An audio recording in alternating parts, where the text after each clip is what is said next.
दिल मेरा तोड़ दिया तुमने, बुरा क्यों मानूं। नमस्कार साथियों, जय हिंद। मैं रोहित मुकुल प्रगति पथ चैनल में आपका तहे दिल से स्वागत करता हूं। और आइए हम लोग गवर्नर जनरल वाला सेशन में वायसराय पढ़ रहे हैं और आज क्लास नंबर 26 है। मैं उम्मीद करता हूं कि गवर्नर जनरल भारत का या बंगाल का या वायसराय आप एकदम पूरी तरह से रट लिए होंगे। नहीं रटे हैं तो क्लास 21 से लेकर के लगातार ये 26 आज लास्ट क्लास है गवर्नर जनरल का, देख लीजिए। उसके बाद एग्जाम में जाइए, उसके बाद गर्दा मचा के होने से आइए। तो आइए हम लोग चालू करेंगे। अच्छा, क्वेश्चन पूछ रहे हैं आपसे, क्या मैं पूछ सकता हूं ना? इतना तो हक है। राज्य हड़प नीति किसने लाया था? डलहौजी ने लाया था। जिसने रेल चलवाया था, डाक तार और टेलीग्राम सेवा, ये सब जो लाया था डलहौजी। तो राज्य हड़प नीति का समापन जो है किसने किया था? कोई ना कोई तो किया होगा।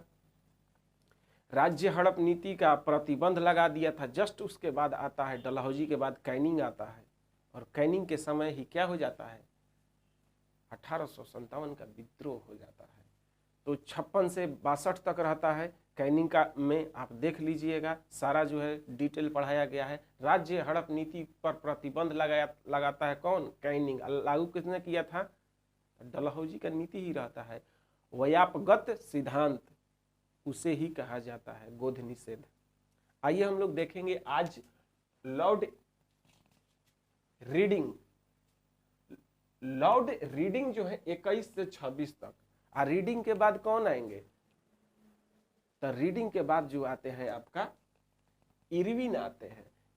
इनका कार्यकाल 26 से लेके 31 तक रहेगा। लॉर्ड इरविन का काल 26 से 31 तक। 31 से आपको फिर आ जाएंगे 36 तक। कौन? वेलिंगटन, लॉर्ड वेलिंगटन 31 से 36 तक। और 36 से फिर आपका कार्यकाल चलेगा 43 तक। 41 नहीं, 43 तक। कौन? लॉर्ड लिन लिथगो, जिसके समय सेकेंड वर्ल्ड वार हुआ था। और 43 के बाद एक आते हैं वेवेल, लॉर्ड वेवेल योजना भी आप पढ़े होंगे। तो ये 44 से 47 तक इनका कार्यकाल रहता है। 1944 से 47 तक रहते हैं। और 47 से 48 एक साल के लिए आएंगे लॉर्ड माउंटबेटन, जो भारत के स्वतंत्रता के समय ये रहते हैं। उसके बाद अंतिम वायसराय के रूप में हम लोग देखेंगे किसको? सी राजगोपालाचारी, चक्रवर्ती राजगोपालाचारी उर्फ राजा जी को भी हम लोग देखेंगे। तो आइए हम लोग चालू करते हैं रीडिंग से। रीडिंग कब से कब तक? तो 21 से 26। इरविन कब से कब तक? तो 26 से 31। 31 से 36 तक कौन? तो वेलिंगटन। अब वेलिंगटन के बाद कौन आएंगे? तो लिन लिथगो। ये कब से कब तक? 36 से 43 तक। 44 से 47 वेवेल। 47 से 48 यादें कर लीजिए, लॉर्ड माउंटबेटन। उसके बाद सी राजगोपालाचारी अंतिम वायसराय। और ये एक भारतीय, मात्र एक भारतीय वायसराय है जो अंत में बनते हैं। हाँ, रीडिंग के समय में ब्रिटेन से प्रिंस ऑफ वेल्स आया था, जिसका भारत में क्या होने लगा? विरोध होने लगा। पूरी तरह से भारत को क्या कर दिया गया? लॉकडाउन कर दिया गया। एक तरह से एकदम लॉकडाउन की तरह स्थिति हो गया था। इसका विरोध, प्रिंस ऑफ वेल्स का विरोध किया गया। ये आए हुए थे। उसके बाद देखिएगा चौरा चौरी कांड कब होता है? गोरखपुर जो जिला है हमारा बगलवा में। हाँ, भोजपुरी भाषा बोलने वाला आदमी गोरखपुर नहीं पहचानेगा? सब कोई जानता है गोरखपुर क्या है। गोरखपुर में बाबा हैं, वो बाबा जो बुलडोजर चलवाते हैं वही बाबा हैं। उन्हीं के नाम से गोरखपुर जाना जाता है। अब कहिएगा गोरखपुरिया भौजी के नाम से नहीं। हाँ, सबके नाम से जाना जाता है गोरखपुर को। तो गोरखपुर जिला में एक चौरी चौरा नामक जगह है। वहां पर 5 फरवरी 1922 को एक घटना घटता है, जिसे चौरी चौरा कांड के नाम से जाना जाता है। और वह क्या था? तो पुलिस चौकी को कुछ आंदोलनकारियों ने उग्र होकर के जला दिया था, जिससे नाराज होकर के महात्मा गांधी क्या करते हैं? 7 दिन बाद 12 फरवरी 1922 को असहयोग आंदोलन को वापस ले लेते हैं। तो असहयोग आंदोलन वापस किसके काल में हुआ था? तो रीडिंग के काल में हुआ था। रीडिंग के काल में हुआ था और कांग्रेस का एक 1922 में अधिवेशन होता है गया में। कांग्रेस का गया अधिवेशन 1922 में होता है, वह रीडिंग का ही कार्यकाल रहता है। कहिएगा गया में अध्यक्ष के रहे? तो चित्तरंजन दास। चित्तरंजन दास गया में अध्यक्ष के रूप में कार्य किए हुए हैं। हाँ, स्वराज पार्टी का गठन होता है चित्तरंजन दास और मोतीलाल नेहरू के सहायता से। दोनों ने मिल करके 23 में किए। क्यों किए? क्योंकि देखिए असहयोग आंदोलन को 1922 में जब गांधी जी वापस ले लिए थे तो बहुत सारे लोग नाराज थे, बहुत सारे नेताओं नाराज हो गए थे महात्मा गांधी से। इसीलिए नाराज होकर के एक अलग पार्टी का निर्माण करते हैं 1923 में, स्वराज पार्टी। 22 में असहयोग आंदोलन को वापस लिया गया था। याद रखिए कि 23 में स्वराज पार्टी का गठन किया गया था। किसके द्वारा? चित्तरंजन दास, मोतीलाल नेहरू ने मिल करके किए थे।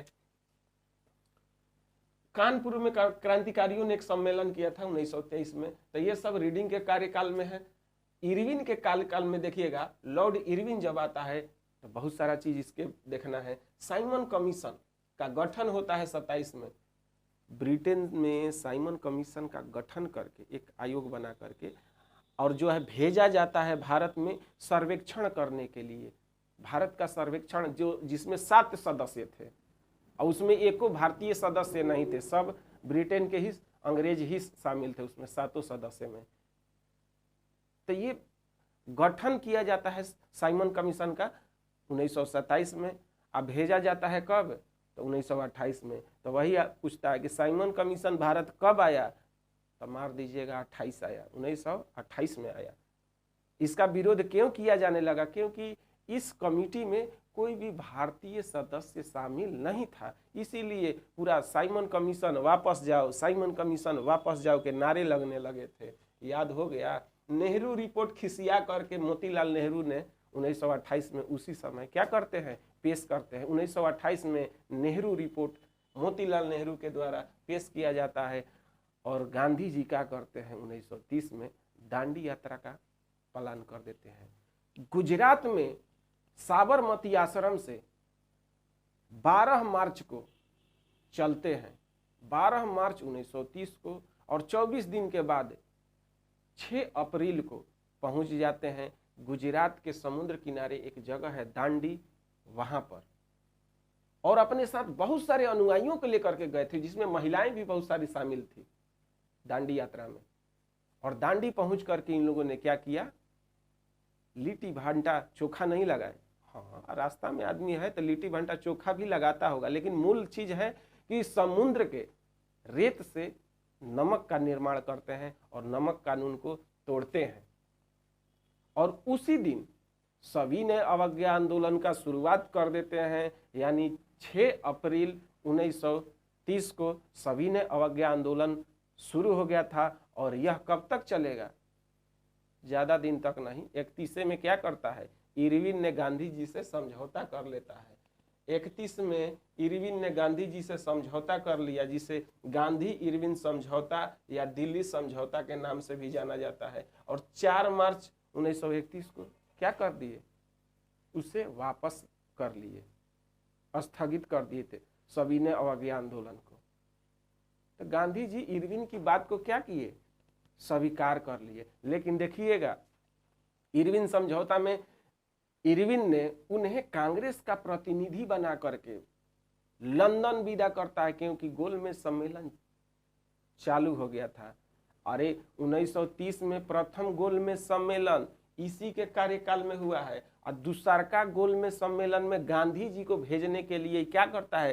कांग्रेस का प्रतिनिधि बना करके तैयार करता है कि कुछ बात बन जाए। और गांधी इरविन समझौता में सविनय अवज्ञा आंदोलन को क्या करवा देता है? स्थगित करवा देता है 4 मार्च 1931 को। तो इस तरह से हम लोग देखेंगे सविनय अवज्ञा आंदोलन 1930 में चालू हुआ था। अभी हम लोग देखें ये सब इरविन के समय में ही हुआ था। एक चीज और याद कर लीजिए, 1931 के सेकेंड गोलमेज सम्मेलन में गांधी जी पहली बार भाग लेते हैं और मात्र इसी सेकेंड में ही भाग लिए हैं। तो वहां पर बात नहीं बनती है, जिसके कारण नाराज होकर के गांधी जी पुनः जो है सविनय अवज्ञा आंदोलन को 3 जनवरी 1932 को चालू कर देते हैं। और वह किसका काल था? तो वेलिंगटन के काल में पुनः सविनय अवज्ञा आंदोलन को 3 जनवरी 1932 को गांधी जी ने क्या कर दिया? चालू कर दिया। बताइए कितना सीधे आदमी थे, जे समझाता था समझ जाते थे, और जब लगता था कि नहीं नहीं ये मन मुताबिक नहीं बतिया रहा है, फिर से अपना चालू कर देते थे। तो इस तरह से प्रथम गोलमेज सम्मेलन केवल याद रखिएगा कि इरविन के समय में हुआ है, और सेकेंड और थर्ड गोलमेज सम्मेलन जो हुआ है 31 और 32 वाला, वो वेलिंगटन के समय में हुआ है। तो पहला गोलमेज सम्मेलन 1930 इरविन के समय, द्वितीय 31 में, थर्ड वाला गोलमेज सम्मेलन 1932 में किसके कार्यकाल में वायसराय कौन था? तो वेलिंगटन।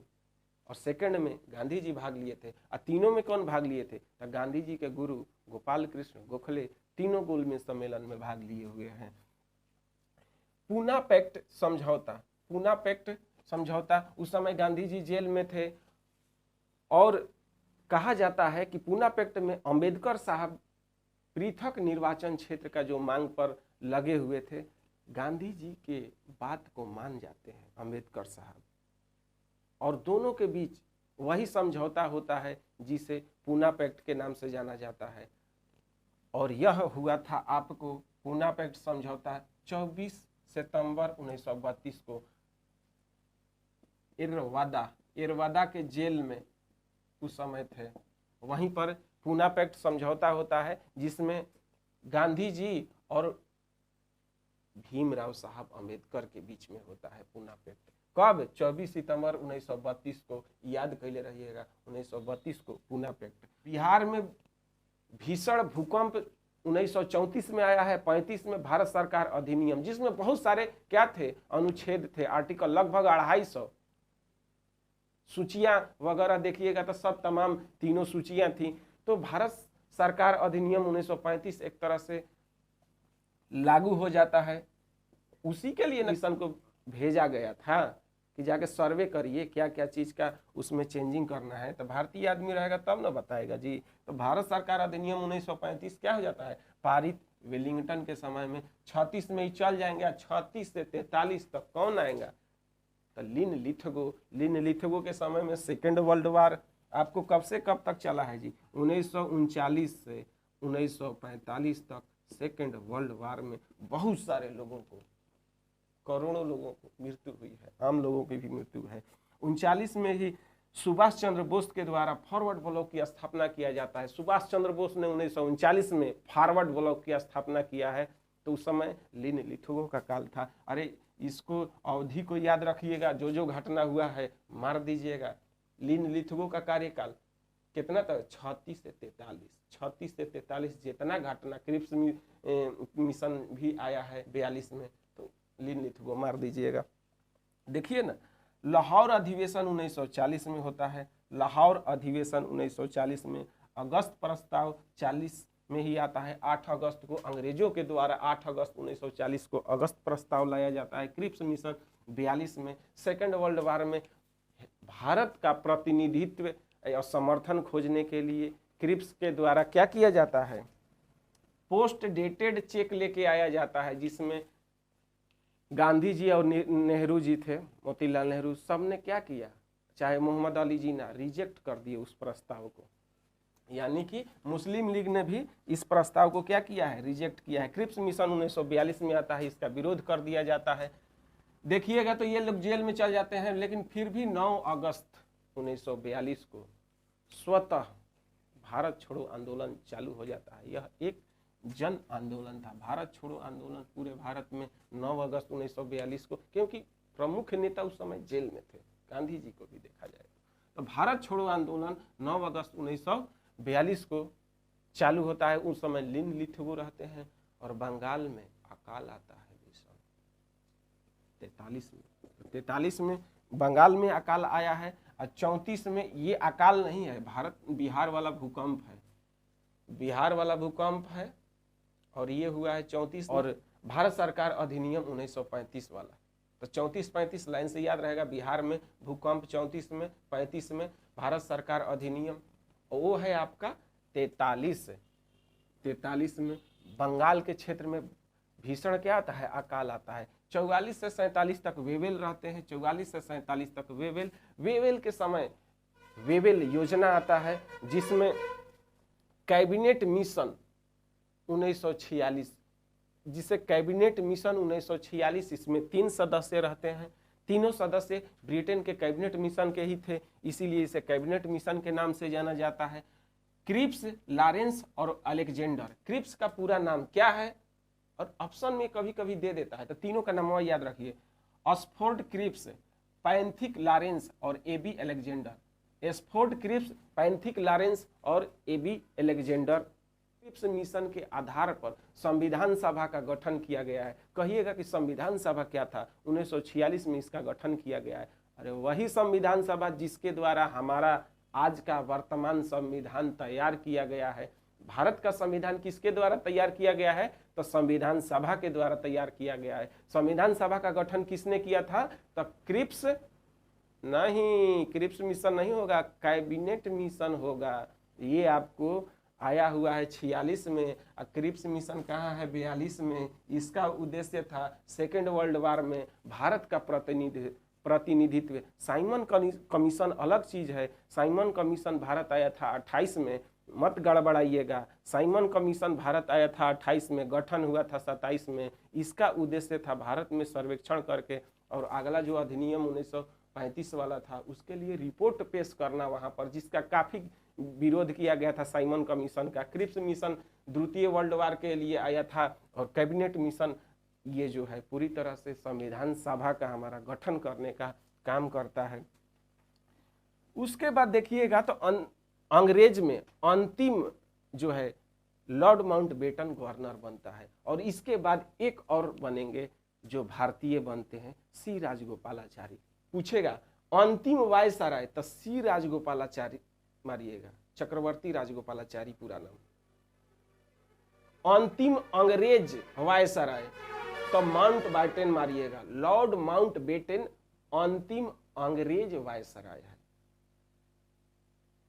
और भारत का प्रथम भारतीय पूछेगा तो सी राजगोपालाचारी, एगो बनबे किए थे, प्रथम कहिए चाहे अंतिम कहिए भारतीय। तो भारतीय पूछेगा तो एक ही व्यक्ति हैं चक्रवर्ती राजगोपालाचारी, जो कि 48 में बनते हैं। आइए हम लोग अंतिम अंग्रेजी वायसराय के बारे में, लॉर्ड माउंटबेटन के बारे में हम लोग जानते हैं। इसने 3 जून 1947 को माउंटबेटन योजना प्रस्तुत किया। 3 जून 1947 को माउंटबेटन योजना प्रस्तुत किया। ये क्या था, तो भारत के लिए स्वतंत्रता अधिनियम था। भारत के लिए स्वतंत्रता अधिनियम था, जिसमें कहा गया था कि 14 अगस्त 1947 के मध्य रात्रि को क्या किया जाएगा, भारत को संपूर्ण प्रभुत्व संपन्न एक राष्ट्र घोषित कर दिया जाएगा। भारत को संपूर्ण प्रभुत्व संपन्न एक राष्ट्र घोषित कर दिया जाएगा, और जिसमें पाकिस्तान को एक अलग राष्ट्र के रूप में दर्जा दे दिया जाएगा। यानी उस तरह से 15 अगस्त 1947 का भारत क्या हो जाता है, आजाद हो जाता है। भारत क्या हो जाता है, आजाद हो जाता है। अब एक क्वेश्चन आता है कि 3 जून 1947 को माउंटबेटन योजना जो प्रस्तुत हुआ था, उसके बाद ब्रिटेन के काउंसिल में भी ये क्या होता है, प्रस्तुत किया जाता है इस योजना को। वहां पर जो पीएम रहते हैं क्लेमेंट एटली रहते हैं।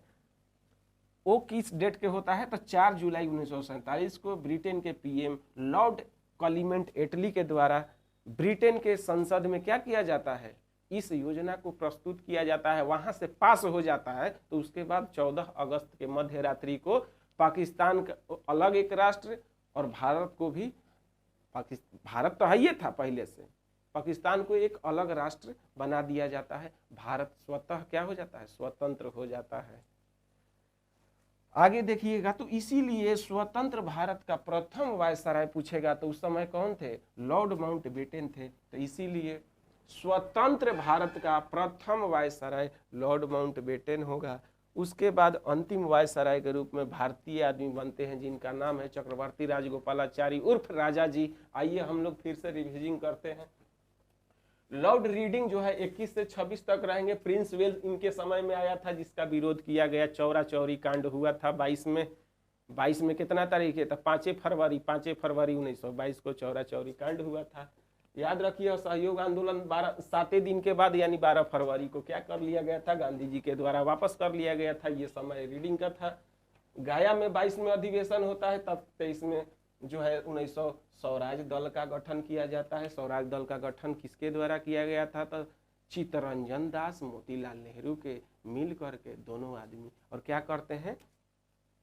स्वराज दल का गठन करते हैं। और स्वराज दल का अध्यक्ष कौन रहता है? तो चित्तरंजन दास को बनाया जाता है।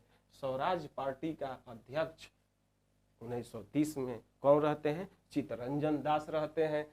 आगे इरविन आएंगे, 26 से 31 तक रहेंगे। साइमन कमीशन का गठन होता है 27 में। 28 में साइमन कमीशन भारत आता है। वापस जाओ का नारा लगता है। 2 साल में अपना रिपोर्ट 30 में जब जाके पेश करता है ब्रिटेन में, तब वहीं पर गोलमेज सम्मेलन किया जाता है। और गोलमेज सम्मेलन में एक राउंड टेबल रहता है, चारों तरफ से सभी लोग बैठ करके उस पर वार्तालाप करते हैं। मैं संस्कृत नहीं पढ़ा रहा हूँ। दांडी यात्रा 1930 में हुआ था। सविनय अवज्ञा आंदोलन भी 1930 में। दांडी यात्रा जो प्रारंभ किए थे साबरमती आश्रम से चालू करते हैं मार्च को, और जाकर के 24 दिन के बाद 6 अप्रैल को नमक बना करके नमक कानून गांधी जी तोड़ते हैं। उसके बाद सविनय अवज्ञा आंदोलन का शुरुआत कर देते हैं। सविनय अवज्ञा आंदोलन को भी क्या किया जाता है? बंद किया जाता है।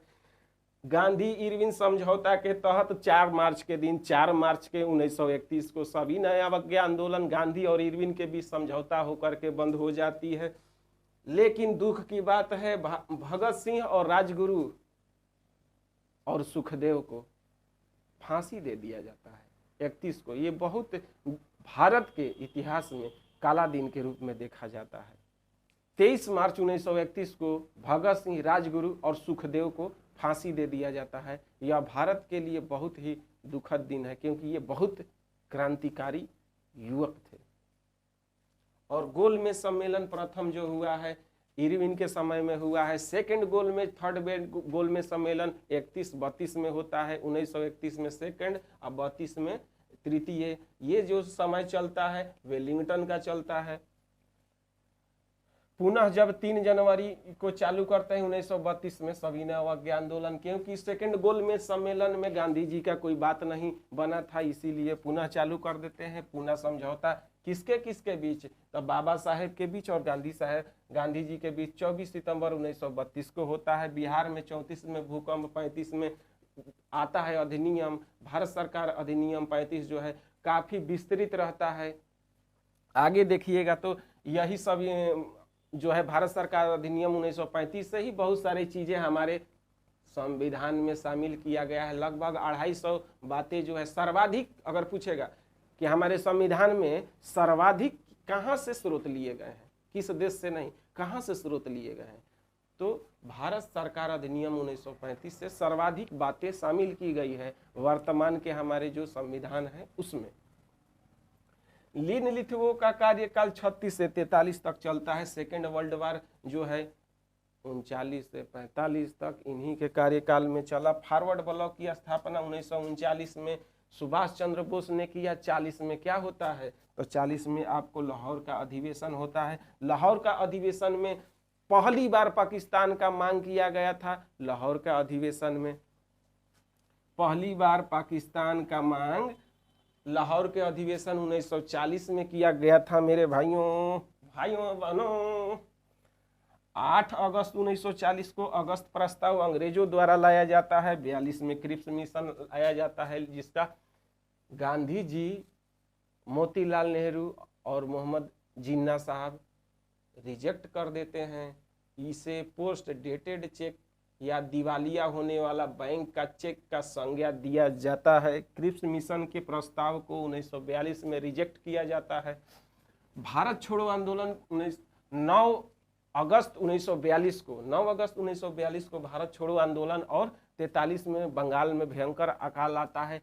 वेवेल योजना देखिएगा तो इसी समय आएगा 44 से 47। कैबिनेट मिशन में 3 सदस्य रहते हैं। कैबिनेट मिशन 1946 के तहत ही हमारे संविधान सभा का गठन किया गया है, जिसमें 3 सदस्य थे ब्रिटेन के कैबिनेट के, जिसका नाम है Oxford Cripps, Pethick Lawrence, AB Alexander. Oxford Cripps, Pethick Lawrence, AB Alexander. संविधान सभा का गठन हो जाता है और हमारा संविधान तैयार होने में जानते हैं 2 साल 11 महीना 18 दिन लगे हुए हैं। तो हम लोग पॉलिटी में टोटल डिटेल देखे हैं। 47 से 48, मार्च 47 से जून 48, मार्च 1947 से जून 1948 तक 1 साल से ऊपर रहते हैं। लॉर्ड माउंटबेटन 3 जून 1947 को 3 जून 1947 को माउंटबेटन योजना आता है, जिसे भारतीय स्वतंत्रता अधिनियम के नाम से जाना जाता है, और वहां घोषित किया जाता है। ब्रिटेन में भी यह बिल जो है प्रस्तुत किया जाता है 4 जुलाई 1947 को ब्रिटेन के पीएम क्लेमेंट एटली के द्वारा। 15 अगस्त 1947 को पुनः जो है भारत आज़ाद हो जाता है, और आज़ाद भारत का प्रथम वायसराय के रूप में लॉर्ड माउंटबेटन को जाना जाता है, और अंतिम अंग्रेजी वायसराय के रूप में भी इनको जाना जाएगा, क्योंकि अंतिम रहते हैं। उसके बाद एकमात्र भारतीय आदमी बनेंगे, तो अंतिम गवर्नर केवल वायसराय पूछा जाएगा तो चक्रवर्ती राजगोपालाचारी को मारिएगा। इसी के साथ सत्यनारायण भगवान का कथा समाप्त होता है। बोलिए प्रेम से शंकर भगवान की जय। जय हिंद, जय भारत।